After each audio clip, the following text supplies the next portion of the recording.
ప్రేమ కలిగిన మా ప్రభువా, నీ ఘనమైన నామమునకు స్తోత్రములు స్తోత్రములు స్తోత్రములు స్తోత్రములు. ప్రభువా, ఈ పరిశుద్ధమైన ఘననామమునకు స్తుతులు స్తోత్రాలు చెల్లిస్తున్నాము.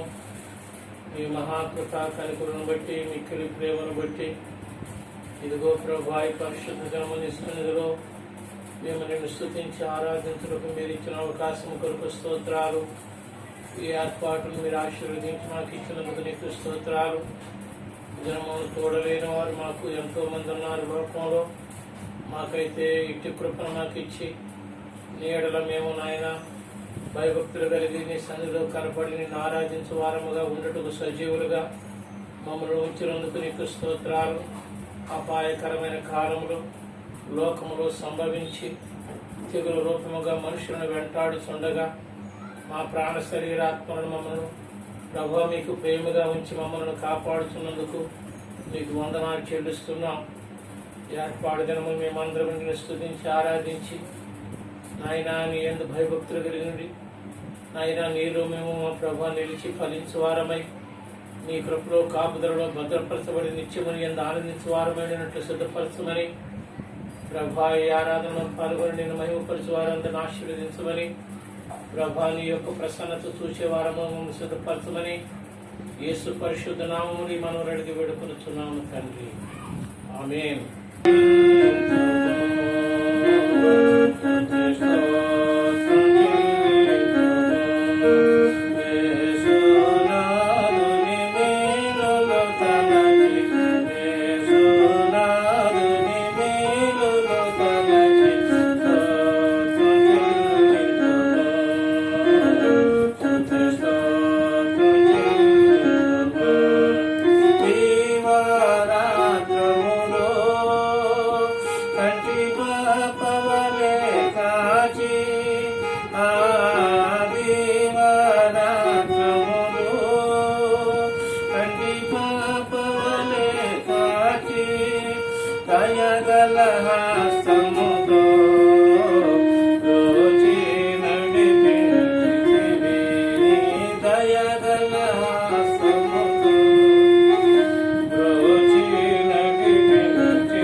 Satan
హల్లెలూయా మరణాతా హల్లెలూయా సదా పాడగా హల్లెలూయా ప్రభు యేసుకు హల్లెలూయా సదా పాడగా హల్లెలూయా ప్రభు యేసుకు హల్లెలూయా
చీకటి నుండి వెలుగులోనికి నన్ను పిలిచిన తేజోమయ చీకటి నుండి వెలుగులోనికి నన్ను పిలిచిన తేజోమయ రాజవంశములో యోజకత్వము చేసేదను రాజవంశములో యోజకత్వము చేసేదను కృపామయుడా నీలో నా కృపామయుడా నీలో నా నివసింపజేసినందునా ఇదిగో నా స్తుతుల సింహాసనం నేను నివసింపజేసి ఇదిగో నా స్తుతుల సింహాసనం కృపామయుడా నీలో నిలచి ఆత్మఫలములు ఫలించుట కొరకు నీలో నిలచి ఆత్మఫలము ఫలించుట కొరకే నాపైన నిండుగా ఆత్మవాచము కుమ్మరించు నాపైన నిండుగా ఆత్మవాచము కుమ్మరించు కృపామయుడా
రక్షకుడైన యేసుక్రీస్తు వారి శుభకరమైన నామములో, శ్రేష్టమైన నామములో మీ అందరికీ శుభములు, శుభాభివందనాలు తెలియజేస్తూ ఉన్నాను. దేవుని మహాకృపా కనికరం బట్టి మరి ఈ దినమును ప్రభువును చూస్తూ ప్రభువునందు ఆనందించే వారముగా, ప్రభువును మహిమపరిచే వారముగా ఉండటకు దేవుడు మనకి ఇచ్చినటువంటి గొప్ప భాగ్యమును బట్టి మనం దేవునికి ఎంతగానో కృతజ్ఞతాస్తుతులు వందనాలు చెల్లింపబడిన వారమై ఉన్నాం. ఎందుకంటే మన మధ్యలో తిరుగులాడుతున్న వారు, మనతో ఉన్నటువంటి వారు ఈ దినమును చూడలేని వారుగా ఉన్నారు. మనకైతే దేవుని కృపను బట్టి మరి ఏ రీతిగా ప్రభునామాన్ని స్తుతించే వారంగా, ప్రభును గణపరిచే వారంగా, ప్రభును గురించి సాక్ష్యమించే వారంగా, ప్రభునందు ఆనందించే వారంగా ఉండుటకు దేవుడు గొప్ప భాగ్యమును ఈ యొక్క దినాన్ని మనకి ఇచ్చాడు. కనుక దీనిని బట్టి మనం ఎంతగానో సంతోషించి ఆనందించవలసినట్టు వారమైనాం. కనుక ఈ సమయంలో దేవుడు మనకు ఆశ్రయమును దుర్గముగా ఉన్నాడు. కనుకనే పరిశుద్ధ గ్రంథములో నుండి దేవుని యొక్క మాటలు జ్ఞాపకం చేసుకుందాము. కీర్తనల భాగములో నుండి 46వ కీర్తన మొదటి వచనమును జ్ఞాపకం చేసుకుందాం. భక్తుడైనటువంటి కీర్తనకారుడు ఇలాగ మనతో మాట్లాడుతున్నాడు. దేవుడు మనకు ఆశ్రయమును దుర్గమునై ఉన్నాడు. ఆపత్కాలములలో ఆయన నమ్ముకొనదగిన సహాయకుడు అని కోరహ కుమారుడు పాడుచున్నటువంటి ప్రధాన గాయకునికి పాడుచున్నటువంటి గీతాన్ని ఈ 46వ కీర్తనలో మొదటి చరణంలో మనం చూస్తూ ఉన్నాం. ప్రియమైన వారలారా, దేవుడు మనకు ఆశ్రయమును దుర్గమునై ఉన్నాడు. అవును, ఆయన ఆపత్కాలములో నమ్ముకొనదగిన సహాయకుడుగా ఉన్నాడు అని మనము చూస్తూ ఉన్నాం. ఈనాటి కాల పరిస్థితులను బట్టి మరి లోకంలో నెమ్మది లేనటువంటి పరిస్థితులను మనం చూస్తున్నాం. ఎక్కడ చూసినా మనుషులు భయపడుతున్నటువంటి విధానాన్ని మనం చూస్తూ ఉన్నాం. నీడను చూసి భయపడిన దినాలు, ఎవరైనా మనిషి వస్తే భయపడిన దినాలు ఈనాడు మనం చూస్తున్నాం. మనం ఒకరి దగ్గరికి వెళ్ళినా వాళ్ళకు భయం, వాళ్ళు మన దగ్గరికి వచ్చినా మనకు భయం, బయటికి వెళ్ళాలన్నా భయం, లోపలికి రావాలన్నా భయం, ఎటు చూసిన భయము మనిషిని ఆవహించి ఉన్నటువంటి పరిస్థితులు. కనుక మరి అలాంటి పరిస్థితుల మధ్య మనము దేవునిని ఆశ్రయించటం, దేవుని వైపు మళ్ళుకొనటం, దేవుని ఎడల భయభక్తులు కలిగి ఉండటం మనకెంతో ఆశీర్వాదకరమైనది. అది మనకు రక్షణకరమైనది, అది మనకు సహాయకరమైనది, అది మనకు దీవెనకరమైనది. పరిశుద్ధ లేఖనములో యెషయా గ్రంథము 25వ అధ్యాయము 3వ వచనములో, దరిద్రులకు కలిగిన శ్రమలో వారికి శరణ్యముగాను, గాలివాన తగలకుండా ఆశ్రయముగాను, వెంట తగలకుండా నీడగా ఉంటివి అని అంటున్నాడు. దేవుడట దరిద్రులకు, పేదవారికి, దీనుడైన వారికి, శ్రమలో ఉన్న వారికి ఆయన ఎలాంటి వారిగా ఉన్నాడంటే శరణ్యముగా ఉన్నాడు. గాలి వాన తగలకుండా నీడగాను వెట్టగాను ఉన్నట్లుగా మనం చూస్తున్నాం. కనుక ప్రియమైనటువంటి దేవుని బిడ్డారా, అందుకనే భక్తుడు అంటాడు, ఎవనికి యాకోబు దేవుడు సహాయుడును, ఎవడు తన దేవుడైన యెహోవా మీద ఆశ పెట్టుకును వాడు ధన్యుడు అని అంటాడు. కనుక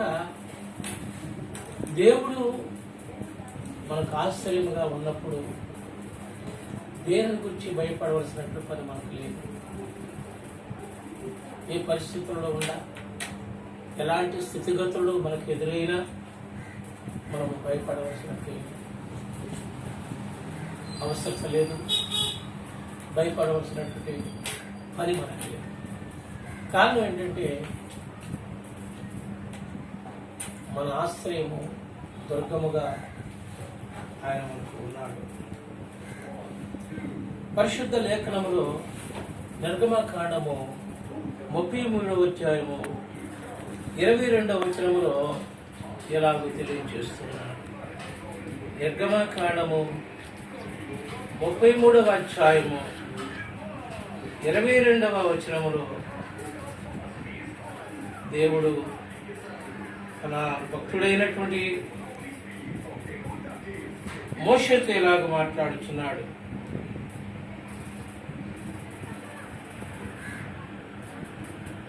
21-22 వచనాల్లో మనం చూస్తే, మరియు యెహోవా, ఇదిగో నా సమీపమున ఒక స్థలమున్నది, నీవు ఆ బండ మీద నిలవవలెను. నా మహిమ నిన్ను దాటి వెళ్ళుచుండగా ఆ బండ సందులో నిన్ను ఉంచి నిన్ను దాటి వెళ్ళే వరకు నా చేతితో నిన్ను కప్పెదను అని అంటున్నాడు. ప్రియమైన వాళ్ళారా, భక్తుడైనటువంటి మోషేతో దేవుడు ఇలాగ తెలియచేస్తున్నాడు. ఇదిగో నా సమీపమున ఒక స్థలం అన్నది, ఆ బండ మీద నిలవవలెను అని అంటున్నాడు. నా సమీపములో స్థలమున్నది. అవును, దేవుని యొక్క సన్నిధే ఆ స్థలము. సన్నిధి అనే స్థలములో మనం ఉన్నప్పుడు, క్రీస్తు అనే బండ మీద మనము నిలవబడినప్పుడు, ఆయన మనలను తన చేతితో మనలను కప్పుతాడు, బాతుతాడు అంటున్నాడు. ఇక్కడ మనం చూసినప్పుడు ఆ బండ మీద నీవు నిలవవలెను. అవును, క్రీస్తే ఆ బండని పరిశుద్ధ పౌలు గారు తెలియచేస్తూ ఉంటాడు. కనుక క్రీస్తు అనే బండ మీద నీవు నిలవబడినప్పుడు, ఆ బండ మీద నీవు నిలుస్తున్నప్పుడు ఏ అపాయము నీ యొద్దకు రాదు, ఏ విధమైనటువంటి ఇబ్బంది నీకు కలగదు. ఎందుకంటే ఆ బండ క్రీస్తే. ఆ క్రీస్తులో నీ ఉంటే ఏ విధమైనటువంటి భయమును, దిగులును, చింతను నీవు పడవలసిన పని లేదు. ఎందుకని చెప్తున్నాడంటే బైబిల్ లాగా తెలియజేస్తుంది. రోమాపత్రిక 8వ అధ్యాయము 1వ వచనములో, క్రీస్తు యేసునందున్న వానికి ఏ శిక్షా విధి లేదు అని అంటున్నాడు. అవును, క్రీస్తుని బండ మీద నేను నిలబడినప్పుడు ఆయన నిన్ను తన పర్ణశాలలో దాచుతాడని గత వారములో మనం ధ్యానం చేశాం. క్రీస్తు అనే బండ మీద నేను నిలబడినప్పుడు, ఆయన యందు నీవు ఉన్నప్పుడు దిగులు పడవలసిన పని లేదు. ఎందుకంటే నిన్ను కాపాడువాడు కునుకడు నిద్రపోడని లేఖనం తెలియచేస్తుంది.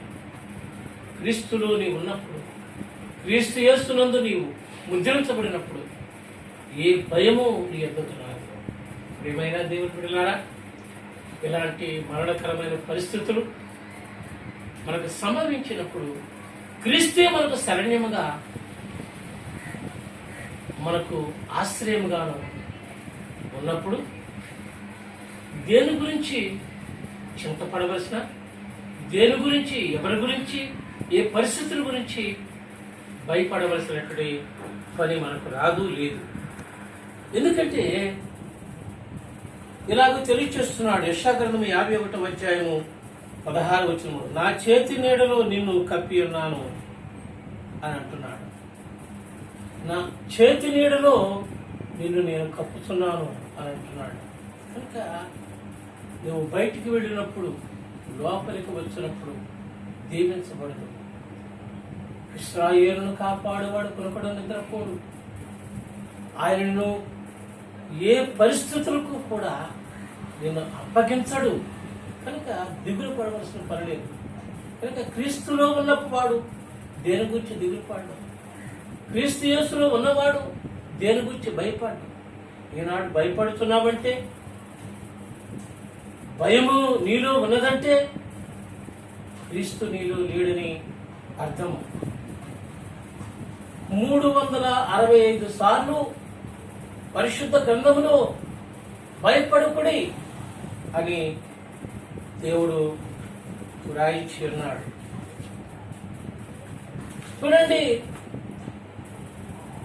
యోబు గ్రంథములో 3వ అధ్యాయము 25వ వచనములో మనం చూస్తే, ఏది వచ్చునని నేను బహుగా భయపడుతునో అదే నాకు సంభవించుతున్నది అని అంటాడు. భయం అనేది మనుషులకు శ్రమను తెస్తుంది. భయం